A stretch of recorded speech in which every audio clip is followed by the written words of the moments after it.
शनि देव के जन्म की कथा। कैसे सूर्यपुत्र की दृष्टि हुई टेढ़ी। ब्रह्मपुत्र के अनुसार शनि भगवान श्री कृष्ण के भक्त थे और हमेशा उनकी भक्ति में लीन रहते थे। शनि देव को सभी ग्रहों में सबसे ज़्यादा क्रूर माना जाता है, लेकिन क्या हम जानते हैं कि उनके क्रूर होने के पीछे की दशा क्या है? शनि देव के जन्म के बारे में स्कंद पुराण में काशी खंड में एक कथा मिलती है कि राजा दक्ष की कन्या संज्ञा का विवाह सूर्य देवता के साथ हुआ था। सूर्य देवता का तेज बहुत अधिक था, जिसे लेकर संज्ञा का परेशान रहती थी। वो सूर्य की अग्नि को कम करना चाहती थी। कुछ समय बाद संज्ञा और सूर्य की 3 संतानें प्राप्त हुई, वैश्वस्तः, मनु, यमराज और जमुना। संज्ञा उसके बाद भी सूर्य के तेजों को कम करने का उपाय सोचती रहती थी, लेकिन उन्होंने एक दिन अपने हमशक्ल को बनाया और उसका नाम स्वर्णा रखा।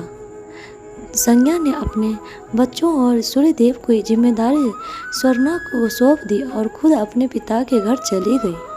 वहाँ उनके पिता ने उन्हें वापस भेज दिया, लेकिन वो एक जंगल में जाकर घोड़ी गई। सूर्यदेव को कभी स्वर्णा पर शक नहीं हुआ, क्योंकि वह संज्ञा की छाया ही थी। स्वर्णा को छाया रूप होने के कारण सूर्यदेव के तेज से कोई परेशानी नहीं हुई। सूर्यदेव और स्वर्णा के मिलन से मनु, शनिदेव और भद्रा का जन्म हुआ। ब्रह्मा पुराण के अनुसार शनिदेव गुस्से की एक कथा है। उनकी माता छाया पर सूर्यदेव ने शक किया कि शनि काले हैं, इस कारण वो उसके पुत्र नहीं हो सकते हैं। इस बात से नाराज होकर शनि ने गुस्से में सूर्य को देखा, जिससे कारण सूर्य भी काले हो गए और अपनी गलती का एहसास होने पर सूर्य ने माफ़ी मांगी और फिर उन्हें उनका असली रूप प्राप्त हुआ। ब्रह्म पुराण के अनुसार शनिदेव भगवान श्री कृष्ण के भक्त थे और शनिदेव जब विवाह योग्य हुए तो उनका विवाह चित्ररथ नाम की कन्या के साथ हुआ। वैसे तो शनि की पत्नी सती साध्वी और परम तेजस्विनी थी, लेकिन हमेशा शनि का कृष्ण भक्ति में लीन रहते थे और पत्नी को भुला बैठे थे। एक रात ऋतु स्नान कर संतान प्राप्ति की इच्छा के लिए वह शनि के पास गए, लेकिन शनि हमेशा की तरह भक्ति में लीन थे।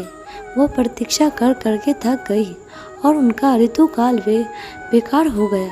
क्रोध में आकर उन्होंने शनि को श्राप दे दिया कि उनकी दृष्टि जिस पर भी पड़ेगी वो नष्ट हो जाएगा। ध्यान टूटने पर शनि देव ने पत्नी को मनाने का प्रयत्न किया, लेकिन श्राप वापस नहीं किया जा सकता था। इसीलिए उस दिन के बाद से शनि देव किसी पर भी दृष्टि डालने से बचते हैं। दोस्तों, कैसी लगी आपको शनिदेव की कहानी? कमेंट बॉक्स में ज़रूर बताइएगा और लाइक, शेयर, सब्सक्राइब जरूर कीजिएगा। धन्यवाद।